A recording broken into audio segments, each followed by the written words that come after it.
Hello and welcome. This is Not Just Making the Tea, the podcast which discusses the realities of our career and life choices whilst made at school and college. We celebrate the parts that haven't gone to plan as much as those which have. With every chat, we plan to explore what life skills there are to be learnt and how they can influence us and help us to succeed. I'm your host, Rachel Price, founder of Amali.com, the career website for young adults. So firstly, I'd like to say thank you for taking the time to listen to this podcast. I hope that you enjoyed the experience and that you will continue to join me and my future guests on our journey. I really appreciate anyone who takes the time to listen, so please do subscribe, like and send me any comments and feedback. I hope that you'll find these chats thought-provoking, entertaining and hopefully they'll give you some positive vibes for your day. So on that note, let's get started with today's topic. Problem solving. Having strong problem-solving skills can make a huge difference to your career and life in general. These skills are at the centre of nearly every way in which we approach any problem or obstacle.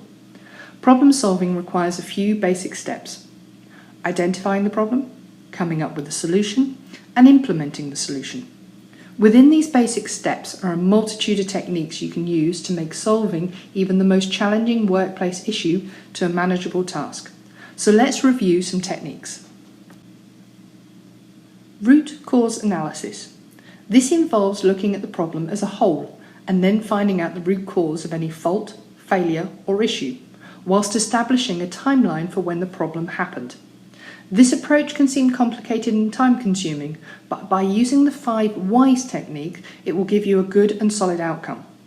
This is a simple way in which to drill down by identifying the root cause of the problem. There is no need for statistical analysis. Instead, take these steps. Write the problem down and make sure you capture all the details, then ask yourself why the problem happened and write down your response. If this does not address the root cause, continue to ask why and continue to write down your answers.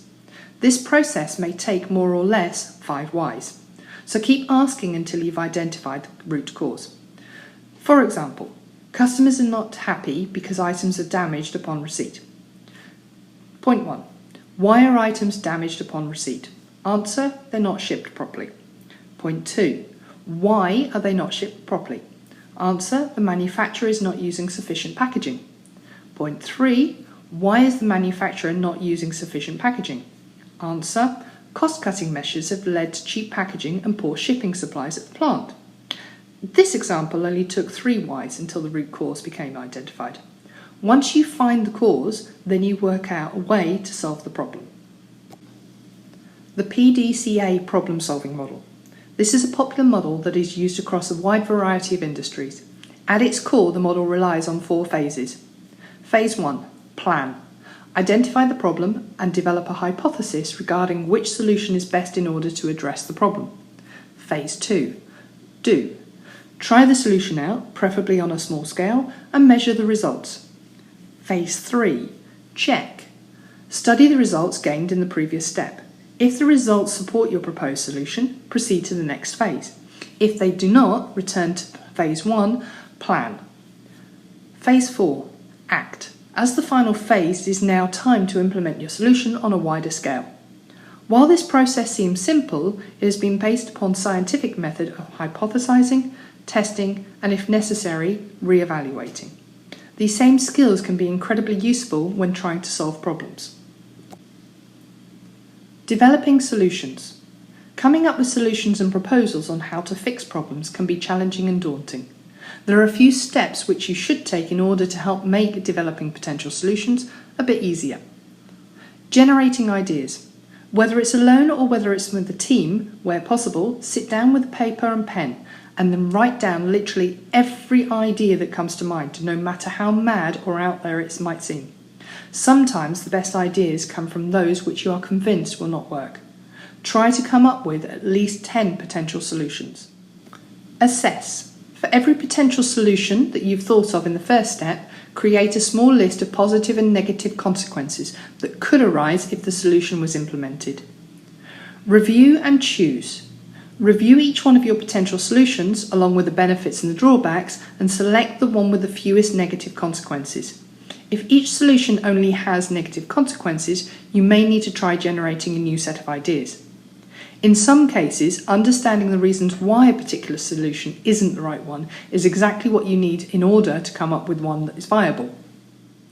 Implement. Come up with a timeline for when you intend to have the problem fixed and implement the solution which you've arrived at, taking care to monitor and measure results.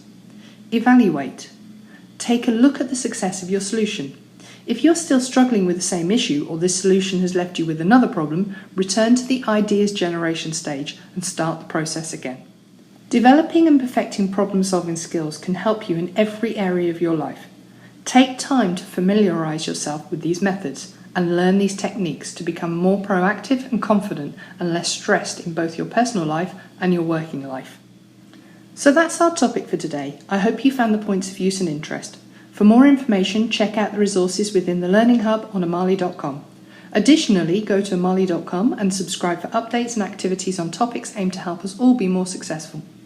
If you've enjoyed this episode, why not subscribe and get new episodes weekly? You can do that for free via Apple Podcasts, Spotify, Google Podcasts and more.